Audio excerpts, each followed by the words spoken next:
अस्सलामुअलैकुम स्टूडेंट्स। अच्छा स्टूडेंट्स, आज हम लोग क्वाड्रेटिक फार्मूला करने जा रहे हैं। उसका एक क्वेश्चन, तो उसका पहला पार्ट करेंगे, बाकी सारे पार्ट आपने खुद करने हैं। तो बेटा सबसे पहले मुझे बताएं क्वाड्रेटिक फार्मूला क्या होता है। Minus B plus minus B का square minus 4ac divided by 2a। ठीक है बेटा, ये हमारा फार्मूला होता है क्वाड्रेटिक फार्मूला। ठीक है, तो बच्चे आपने क्वाड्रेटिक फार्मूला आप जिसको सॉल्व करना है, तो ये आपके पास वैल्यू है। इसमें a जो हमारे पास है वो पहली वैल्यू होती है 3 हो गया, b हमारे पास दूसरी वैल्यू हो गई है, c हमारे पास तीसरी वैल्यू। ठीक है, तो a हमारे पास 3 है, b हमारे पास -5 है और c हमारे पास 2 है। तो बेटा अब हम इसको सॉल्व करेंगे। माइनस बी है तो माइनस बी की वैल्यू क्या है -5, इधर -5 आ जाएगा। बी का 2 तो -5 का स्क्वायर हो जाएगा -4a। ए हमारे पास 3 है और सी हमारे पास 2 है। इसी तरह 2a, तो a हमारे पास क्या है, a हमारे पास 3 है। ठीक है, तो इसी तरह इसको हम सॉल्व करें। माइनस माइनस क्या हो गया प्लस, तो 5 की 2 कितना होता है 25, 4 3 12 और 24 हो गया, 2 3 6। तो बेटा इसी तरह आपने सॉल्व कर लेना है। +5, तो ये कितना आ जाएगा 1। तो अगर आप कैलकुलेटर से जदर 1 लें तो आपके पास जो आएगा वो आएगा 1 आ जाएगा। ठीक है, तो अब इसको बेटा आप कर सकते हैं, एक दफ़ा आप प्लस में लिख लें और एक दफ़ा माइनस में। तो 6 को 6 पे तकसीम करें तो 1 आ गया, और 4 को 6 पे करें 2 2 2 3 तो 2/3 आ जाएगा। तो ये इसका सोल्यूशन है। चलो, अस्सलाम वालेकुम स्टूडेंट्स। अच्छा, हम लोग दूसरा करने लगे हैं क्वेश्चन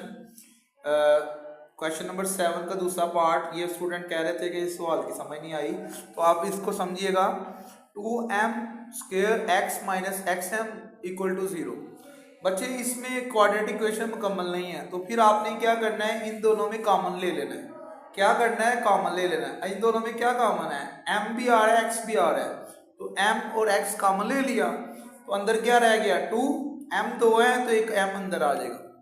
अब x नहीं आ सकता ना, ये वाला 2m, m आ गया, एक बाहर है, तो xm क्योंकि बाहर है तो इधर 1 आ जाएगा। xm हो या mx एक ही बात है बच्चे। ठीक है, ये नहीं कि अलग अलग, तो एक ही बात है। तो इसी तरह आपका ये इक्वल आ जाएगा। तो बेटा आपने कॉमन लिया है, तो mx अंदर 2m और -1 रह गया। अब -1 कैसे आया, क्योंकि x और m बाहर है तो इसीलिए एक ही रह गया पीछे। जैसे 6 बाहर हो तो अंदर 6 हो तो एक ही आ जाता है ना, 6 एक बार 6। अच्छा जी, अब mx किसके इक्वल है, 0 के, और 2m किसके, -1 किसके इक्वल है, 0 के। mx = 0, -1 उधर चलाएगा वो +1 हो जाएगा, और m क्या आएगा 1/2, 2 उधर जाके डिवाइड हो गया, तो x उधर जाके डिवाइड होगा तो क्या आएगा 0। तो ये हमारा आंसर है। बिस्मिल्लाहिर्रहमानिर्रहीम, बिस्मिल्लाहिर्रहमानिर्रहीम, इय्याका नअबुदु व इय्याका नस्तईन। अस्सलाम वालेकुम स्टूडेंट्स, आज हम लोग 3.2 सॉल्व करने जा रहे हैं। इसका quadratic equation by factorisation. Question number 7 से हम स्टार्ट लेंगे, और आज हम क्वाड्रेटिक इक्वेशन का पहला क्वेश्चन बाय फैक्टराइजेशन हम सॉल्व करने जा रहे हैं। तो let's start the question number first.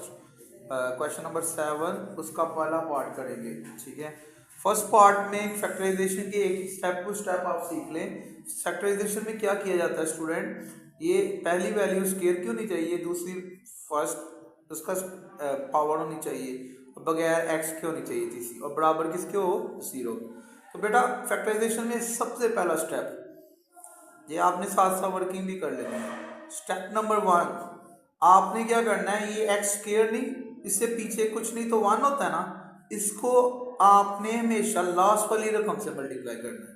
Last पे क्या है 15, तो एक 15 बार क्या आएगा 15, तो +15 आ गया ना।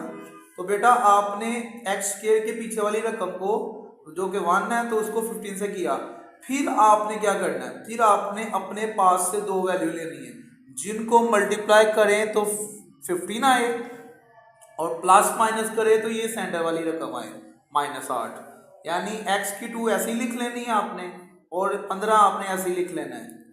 अब -8 की जगह आपने 2 फैक्टर लेने हैं, 2 रकमें।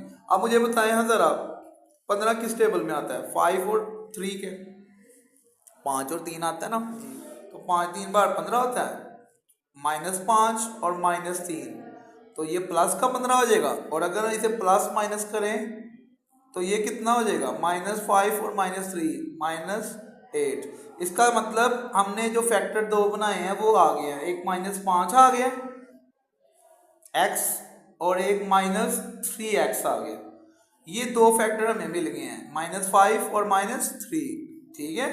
तो ये फैक्टराइजेशन का दूसरा स्टेप है। अब हमने फैक्टराइजेशन का नेक्स्ट स्टेप करना है, वो है इन दोनों में हमने कॉमन देखना है। इन दोनों में क्या कॉमन है? x की 2 है ना, तो एक x रह जाएगा, तो माइनस अपनी जगह पे, 5 अपनी जगह पे, x क्योंकि बाहर है तो अंदर नहीं आएगा। इन दोनों में क्या कॉमन है? 3, तो बेटा 3 कॉमन है तो x अपनी अंदर आ जाएगा, माइनस है तो अंदर वैल्यू चेंज हो जाएगी, प्लस माइनस हो जाएगा, 3 5 बार 15। तो बेटा अब देख लें आपके पास फैक्टर बन गए हैं, ये दोनों सेम है तो एक दफ़ा लिख लो, और x -3 जो ये है इसे एक दफ़ा लिख लो। तो बेटा ये हमने कर लिया। अब x -3 किसके इक्वल है? 0 के, और x -5 किसके इक्वल है? 0 के। तो ये x 3 आ जाएगा और ये x 5 आ जाएगा। तो हमारे पास आंसर क्या आएगा? 3 और 5। तो ये था हमारा क्वेश्चन नंबर 7।